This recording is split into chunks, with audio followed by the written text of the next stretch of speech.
Mes chers Capricornes, bonjour et bienvenue à tous. On est parti pour votre première introspection de l'année, celle de janvier 2025.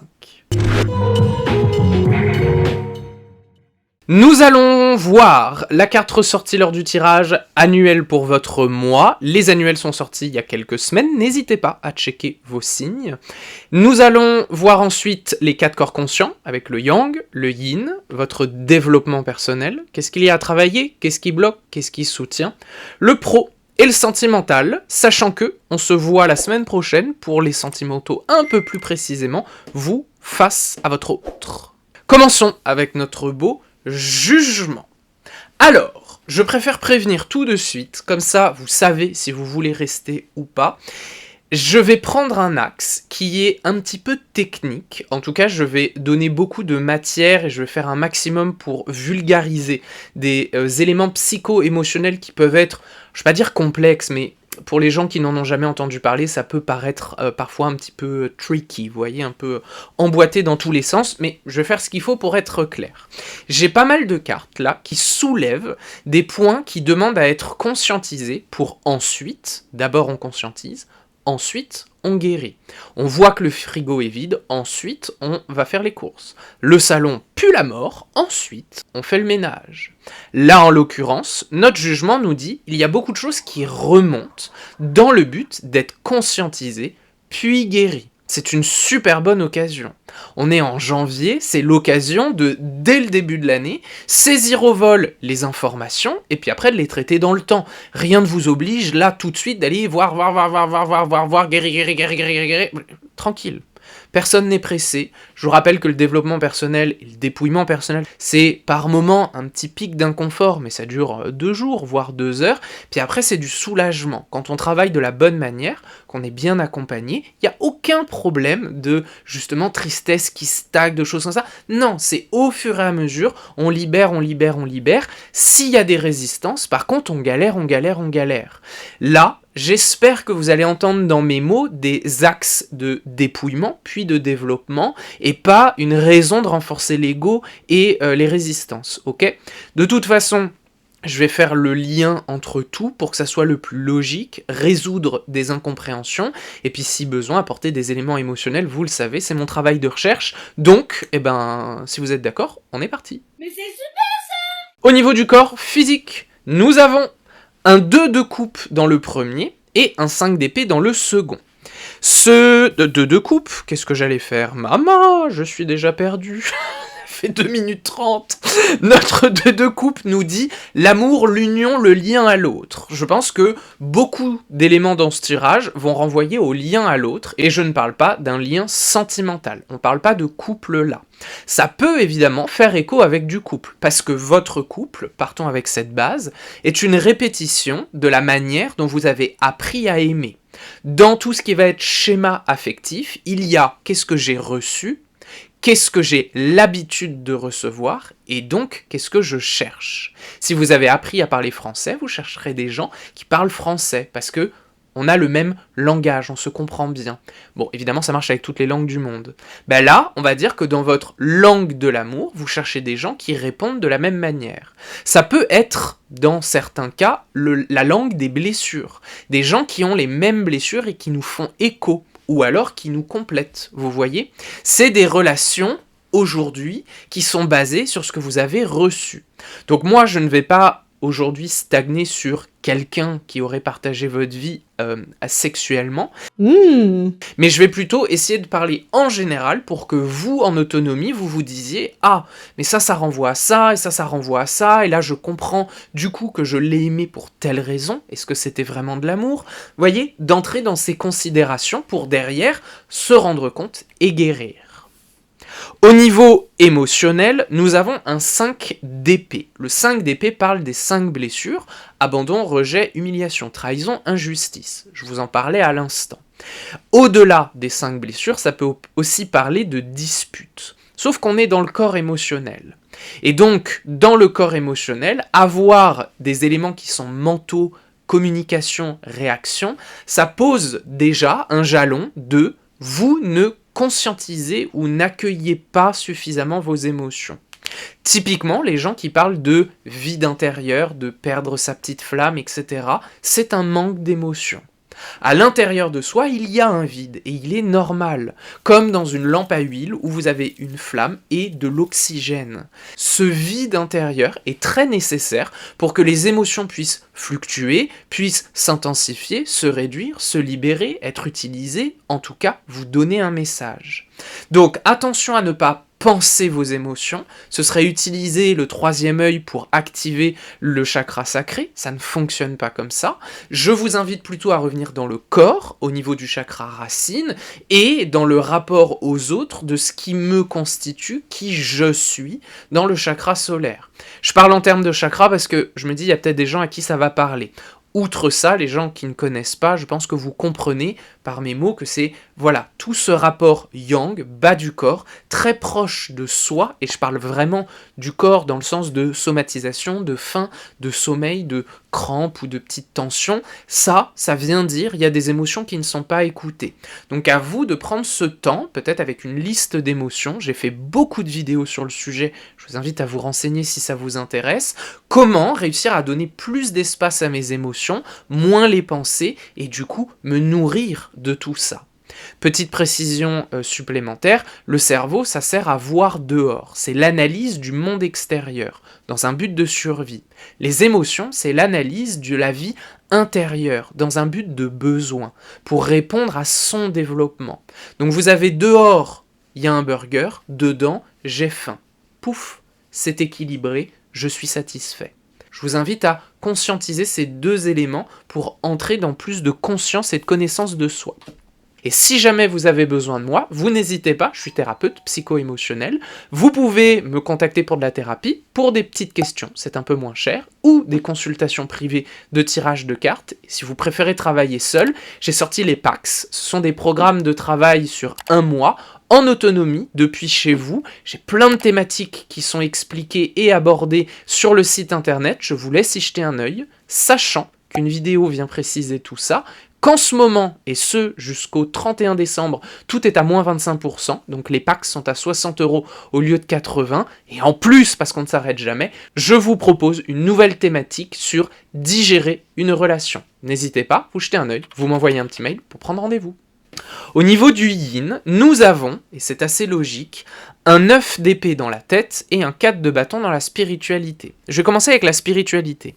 Vous envers vous-même, là, vraiment dans son image de soi, il y a une boîte.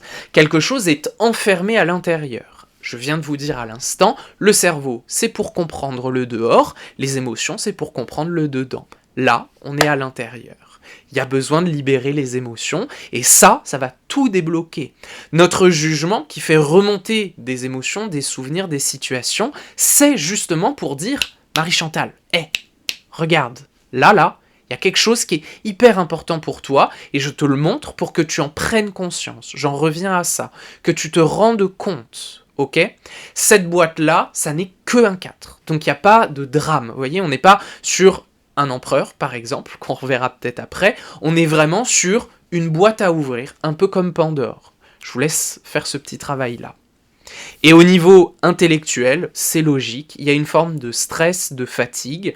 Le stress, c'est de la peur projetée, on anticipe des choses qu'on a l'habitude de vivre. On ne sait pas si ça va arriver, mais par automatisme, on se dit que ça va arriver. Ça peut aussi être des tensions dans le corps, ça peut être des difficultés à dormir, parce que justement, à l'intérieur, au moment où on se calme pour digérer sa journée, il y a tellement de constipation que forcément ça génère des paix un petit peu foireux sous tes draps, et l'odeur te réveille. Donc, à l'intérieur, vous voyez, comme c'est pas confortable, on n'arrive pas à se sentir en sécurité dans son lit, et donc à bien dormir. J'approfondis pas plus parce que vous avez très bien compris mon discours, juste ce sont des conséquences. Donc revenez à l'origine, l'ouverture à soi, et puis encore une fois, j'ai fait plein de vidéos si vous avez besoin de ça, et moi je suis là. Au passage, j'ai fait un PAX sur débloquer les émotions. Ça peut être intéressant, ainsi que digérer une relation. Ça peut être doublement intéressant si jamais ça vous intéresse. Au niveau du développement personnel, nous avons ici, qu'est-ce qu'il y a à travailler ? Le 5 de Pentacle. Le 5 de Pentacle parle d'un manque. Alors oui, ça pourrait être des carences infantiles, etc. au cas où je vous donne le tips, à nouveau dans un but très pédagogique, les 5 carences de l'enfant, en tout cas ces 5 besoins qui généralement ne sont pas répondus, ça va être validation, affection, attention, considération, sécurisation. Ok ? Ça passe par plein de biais différents, je rentre pas dans trop de détails, mais au moins avec ces 5 mots, vous devriez déjà pouvoir vous dire « Ah, je n'ai pas été validé enfant, je n'ai pas reçu d'attention, de considération, d'affection ou de sécurité. » À vous déjà de voir, grâce à ça, comment derrière, vous essayez de le combler d'une manière ou d'une autre. En parlant de combler, qu'est-ce qui bloque ? C'est l'empereur. L'empereur fait beaucoup écho à justement ce contrôle, à je mets dans des boîtes, j'essaye de garder la main parce que ça me rassure. Envers l'extérieur, il y a des choses qu'on peut maîtriser, donc c'est plus dans l'accompagnement que dans la prison, mais dans l'idée, on peut accompagner les choses parce que ça nous arrange et que ça nous fait du bien, là-dessus, zéro problème. Puis il y a des choses qu'on ne peut pas contrôler. Le contrôle, c'est de la sécurité. Peut-être qu'il y a un problème avec la sécurité intérieure. Ça, c'est à vous de le développer et de me le dire si vous avez besoin. Mais en tout cas, le contrôle ne vous servira pas si ce n'est pas une maîtrise douce et surtout une connaissance de soi. L'empereur vient dire, là, t'as la main très très accrochée, elle brûle, ça fait mal. Lâche. Lâche et tu vas comprendre peut-être ce que tu perds et donc comment le récupérer ou comment le nourrir, vous voyez ? Au lieu de dire j'ai besoin de 3 miettes, lâchez 3 miettes et comprenez que c'est du pain, vous allez à la boulangerie. C'est vraiment aussi simple que ça. Là c'est sûr qu'en n'étant pas concerné directement, je vous l'explique et puis de toute façon c'est mon métier, donc forcément pour moi c'est simple. Mais je vous donne les tips, à la limite réécoutez la vidéo, prenez des notes et voyez dans le mois comment tous les petits conseils que je peux vous donner peuvent faire écho. Maintenant, ce qui va vous soutenir pendant ce mois-là, c'est la persévérance. Le Dragon Koi, qui est une carte supplémentaire de ce jeu, renvoie à la mythologie japonaise où un poisson a remonté une cascade à l'envers et est devenu un magnifique dragon. Il y a une idée d'aller à contre-courant, d'aller dans la direction de ses résistances, de ça fait peur mais je sors de ma zone de confort. Je peux y arriver parce que les choses remontent pendant ce mois et c'est pour moi, pas contre moi. Avec le temps, petit à petit, évidemment vous allez faire des erreurs et il y aura des échecs et vous n'arriverez pas à bien comprendre telle émotion, etc. etc. Oui, est-ce que c'est grave ? Non, parce que tout simplement, par là, ça marche pas. Je vais aller par là, puis je vais aller par là. Puis à un moment donné, vous allez trouver, et ainsi de suite, et ainsi de suite. Faites attention à ce que ce soit pas une réadaptation de vos dépendances, mais que ce soit bien dans la direction de la carence, de la blessure, ou de ce qui vous manque derrière. J'espère que vous comprenez que le temps va être votre meilleur allié, et évidemment, n'hésitez pas à vous faire bien entourer d'un professionnel. Au niveau du pro et du sentimental, nous avons un roi de bâton dans le premier et un 9 de bâton dans le second.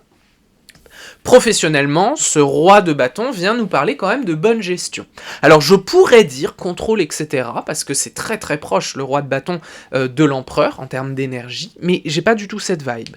Je pense qu'au contraire, là on a quelqu'un qui est vraiment dans le management, qui arrive à bien gérer. Alors pas forcément des équipes, ça peut être son temps, ses tâches, ses obligations, ses horaires, les collègues évidemment, les clients, mais il y a quelque chose qui est posé, qui est très charismatique, qui est très en son pouvoir, et qui arrive à dire on va par là, je vois le bout, faites-moi confiance, etc. Cette position-là, ayez-le avec votre cerveau. Dites à votre cerveau, t'es pas le roi du monde, moi, j'ai besoin de ma confiance, de mon estime, de ma valeur, de mes relations, de mes souvenirs, de mes émotions, de mon corps, de mes somatisations, et de toi, cher cerveau, sauf que t'es pas tout seul. Donc on va se positionner tous ensemble, toi tu vas descendre d'un étage, les autres vous allez remonter les émotions, et là, on va aller dans la bonne direction. Vous voyez comment ça peut être un bon chef ou une bonne chef d'entreprise. Au niveau du boulot, vous l'appliquez, je vous invite à le faire envers vous-même. Et au niveau sentimental, là il y a une sorte d'impasse et peut-être une certaine fatigue d'aller tout le temps dans la même direction. Alors je suppose que s'il y a de la fatigue, c'est parce que ça ne vous convient peut-être pas. Et j'ai envie de dire, c'est logique. Étant donné que vous ne connaissez pas vos besoins, que vous ne connaissez pas vos carences et que vous n'avez peut-être jamais entendu cette idée de schéma affectif avec qu'est-ce que j'ai reçu, Qu'est-ce que j'attends? Qu'est-ce que je cherche? Vous l'avez jamais peut-être entendu ça, donc vous répétez parce que juste vous ne saviez pas. Bah voilà, maintenant vous savez. Donc vous allez pouvoir y réfléchir pendant le mois et je l'espère, à partir du mois prochain ou du trimestre prochain, prenez votre temps, hein, personne n'est pressé. N'oubliez pas de vous reposer aussi, très important, pour que tout ça s'ancre et se comprenne bien, puis vous verrez comment ça évolue. Mais travaillez-y pour que ça change. Bon, de toute façon, on se retrouve, vous et votre hôte, face à face la semaine prochaine pour plus de précision. J'espère que la vidéo vous a plu. N'hésitez pas à me laisser un petit like, un commentaire, un partage et un abonnement, bien sûr. Je vous remercie, je vous embrasse et je vous dis donc à la semaine prochaine. Bye!